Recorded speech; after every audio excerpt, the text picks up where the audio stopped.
All right. So what we see here is another transaction between Jacob and Laban. And I think the first time I'm not completely settled on exactly what happens here in this last part of the chapter. Uh, probably haven't really dug deep enough to completely satisfy myself anyway. But all the chaos that has taken place over chapter 29 and 30, Jacob's just done. He's ready to go, and he is ready to go back to his homeland. But what's waiting for him in his homeland? This will give you an inclination of just how fed up Jacob is. What's waiting for him in his homeland that he's so adamant to want to go back to? Yeah, he is so sick of the situation that he's in. He's willing to go back and face his brother that wants to kill him. Right? He's like, I'd just rather go back and deal with that than.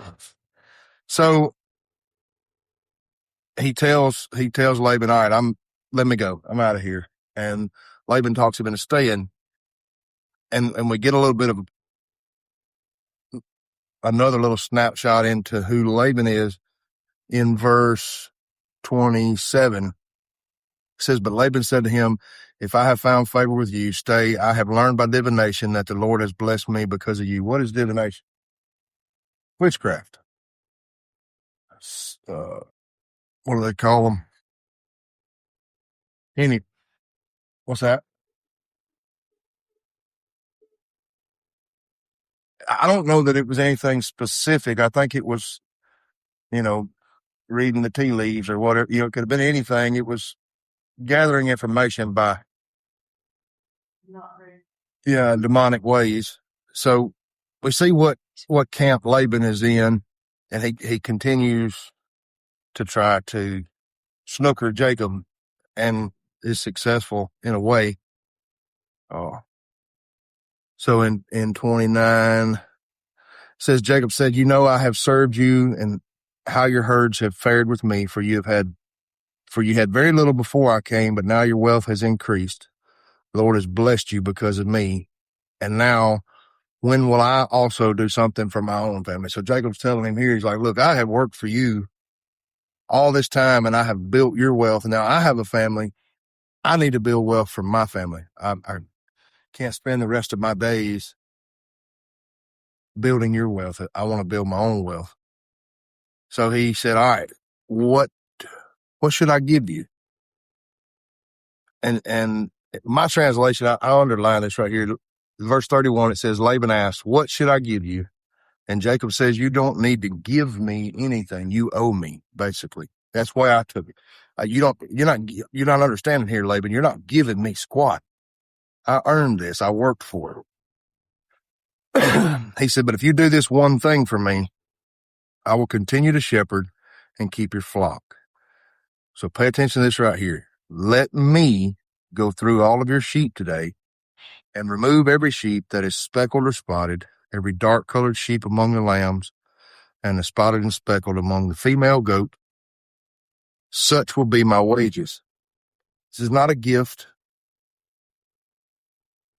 This is not Laban's generosity. This is what you owe me, Cat, if you want me to stay. In the future, when you come to check on my wages, my honesty will testify for me.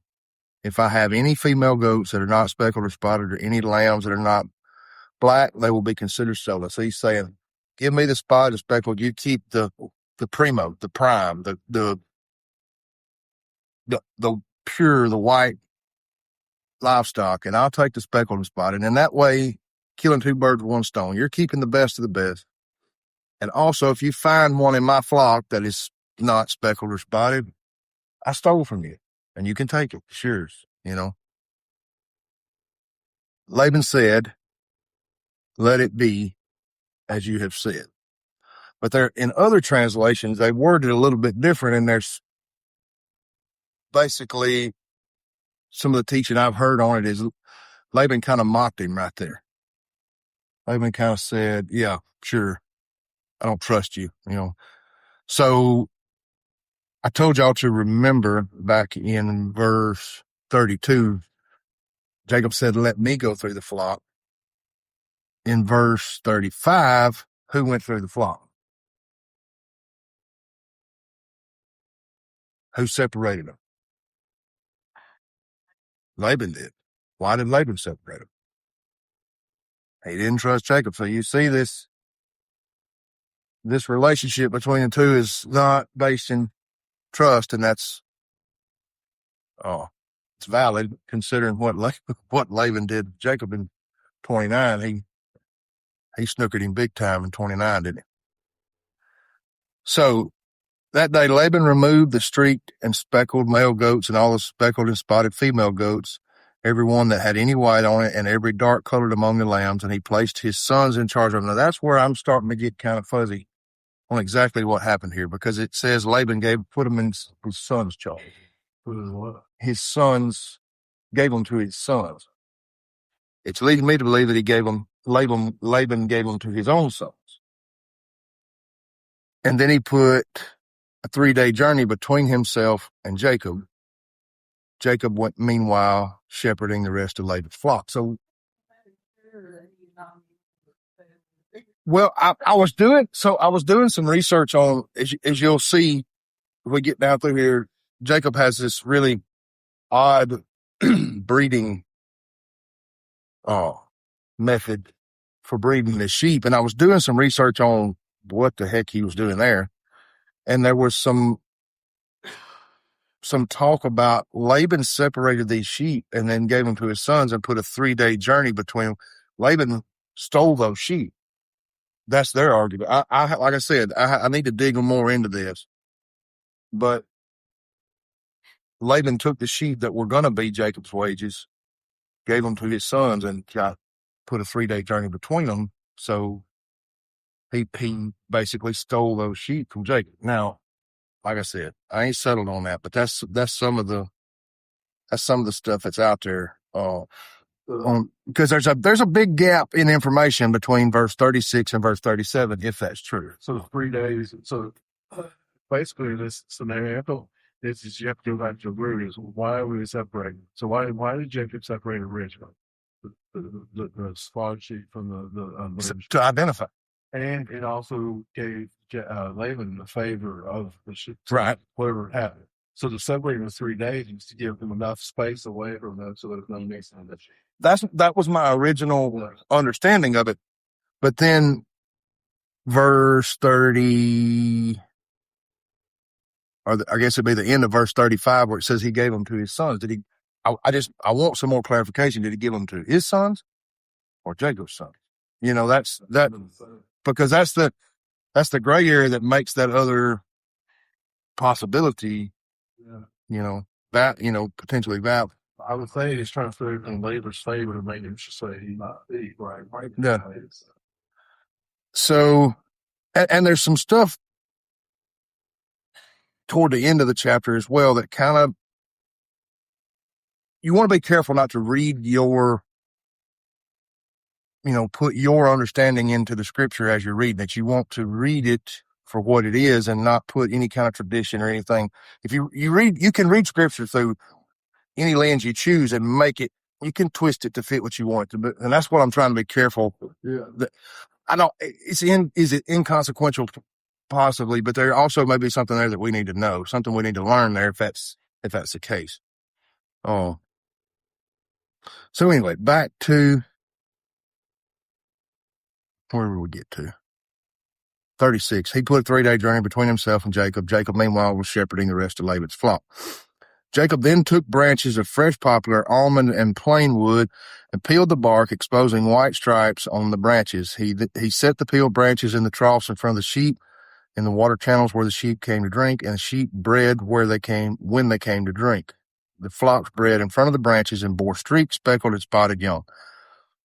Jacob separated the lambs and made the flocks face the streaked sheep and the completely dark sheep in Laban's flocks. Then he set his own stock apart and didn't put them with Laban's sheep.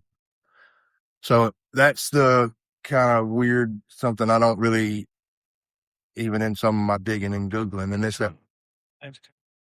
Also, I remember one time I was talking about a sheep bird, and they put like that strap on this thing that was like from one of the male. I say Mark had feet, and then he did his thing for female, killed Mark female. So he had to red, we should go up pretty Yeah. or you know, and he's Yeah. Yeah. yes, it's Well, but at least my translation anyway said he took poles and he stripped the bark off to make them striped and put them in the water troughs in front of the sheep. It almost sounds witchcrafty. Well, that's what I was fixing to say. The digging that I've done on that, and I haven't done enough to really settle on what I think it was. That's one of the options. Is that was a crap? What's the word? Superstition. That was a superstition, or it was some kind of witchcraft type thing. My notes in here says no husbandry manual teaches that animals that breed in the sight of peeled branches produce speckled offspring. God was supernaturally guiding this breeding program. In the end, the weak sheep belong to Laban and the stronger ones belong to Jacob. This is another example, if that be the case, that this was just some sort of superstition. This is yet another example in this family of no matter their stupidity, no matter what they did, God was still upholding his end of the deal. There is another option, and it's how I've always leaned. I know you've probably thought about it, but we tend to set in stone, this is what happened. Jesus only spoke to this person because we know it because it said it. It could be that he did hear from God, and that was something the Lord told him to do, because he did some wonky stuff. The Lord had to do some wonky stuff. Sometimes for their own, this is an act of faith, and it could have been that. It could have, but I would think that would be in the text. He would give him credit for it. If that was the case. Yeah. If God had told him to do that, yeah, I think it would be in the text. Agreed. I think the more likely explanation is that Jacob was being stupid and God blessed him anyway. It's like look at Jacob Bill all this tweet. Stupid. Because he later on gives credit to God for it was God that transferred the well. You know what I'm saying? Yeah. So his heart posture is good, so he honored that.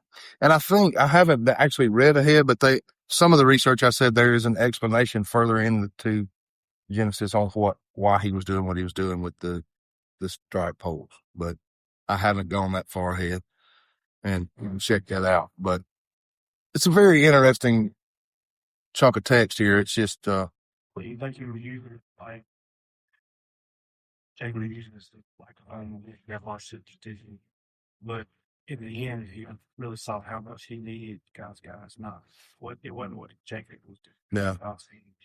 Most certainly. He said, "No, how silly I thought were, but I thought I was doing, make it happen.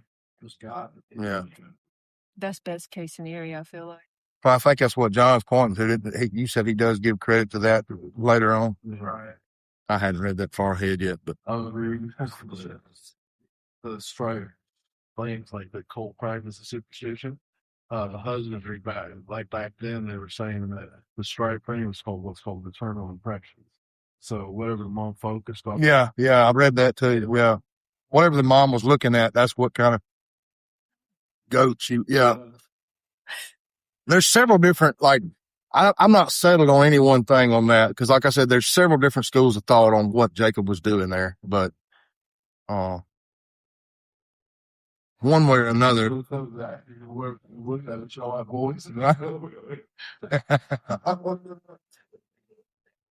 But one way or another, Jacob was being, he was taking things into his own hands one way or the other. And it's painfully obvious, and we all know this, and it's easy to look into Jacob's life and say, you dummy, God took care of that, and it had nothing to do with your strength. But how many times do we miss that in our own lives, right? He may be doing. I want to be brutally honest with you. I can remember times, and like it would just be a fleeting thought. It wouldn't last long, but it still happen.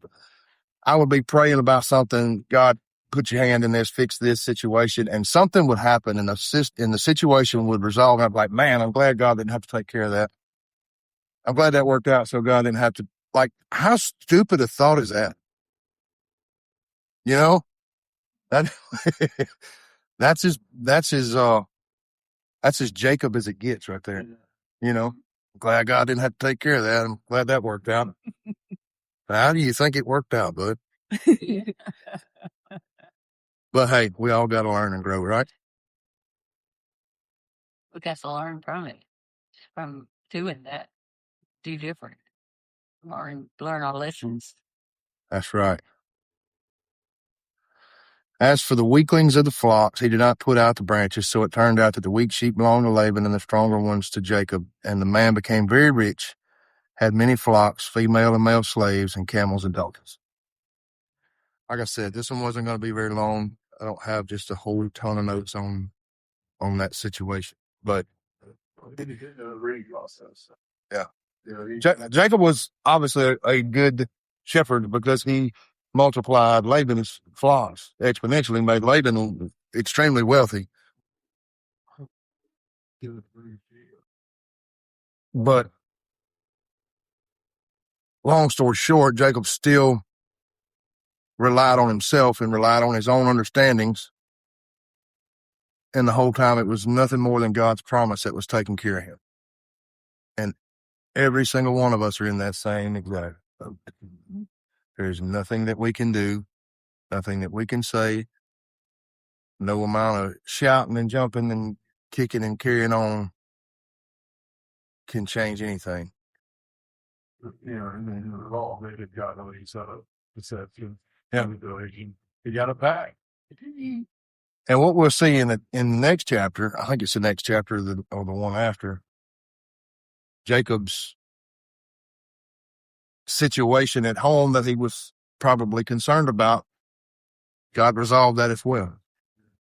I don't want a spoiler alert, but Esau welcomed him home. Esau loved on him. He had to go to all those lengths. Right. he probably could have saved himself a lot of heartache and trouble if he would have faced that in the beginning. But partly it was somebody going to go back on the Esau. But the reality is, if you knew what God promised him, you need to get back to him.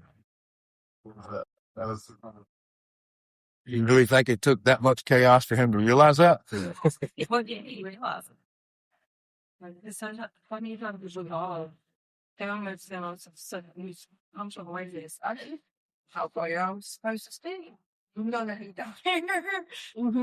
When he's so distracted about Rachel and then Leah and all that, and that's 14 years later. Oh crap, there's been problems, gotta get back to it. Just think about spending 14 years of your life a slave, in a sense. That's 7 years ago. And realizing, oh yeah, there's a covenant promise. I've just wasted 14 years of my life. Because 14 years is a big deal. Like 30 years old, you never buy 44. Yeah. When you hit 44, it's there. I spent 15 years in alcoholism. Wasted that 15 years. I could have been out ministering and doing things. And I think it was preserved. Well, like I said, I didn't have a whole lot on that this morning. I just wanted to kind of chew over it together. Anybody got any questions or comments they want to add to that? That's definitely got to learn from our lessons. Yes. We got to pray about it and keep moving forward. I mean, I'm not like Jacob. Yep. Well, you got something? I would say I think it basically the same. It's not us. It's him. And the more you read in this book, the more that same story repeats itself over and over and over and over again. This book is 3 inches thick of God trying to tell us it's me, not y'all. Or, whatever, you missed it. Yep. Yeah. It's a big word. I should say that one. I'm good in this. I'm good in this. No, you feel the spring, but The only thing, I don't remember where this quote came from. I don't know who said this originally, but it's huge. It says the only thing that we contributed to our salvation is a sin that made it necessary. That's it. That's all. All right.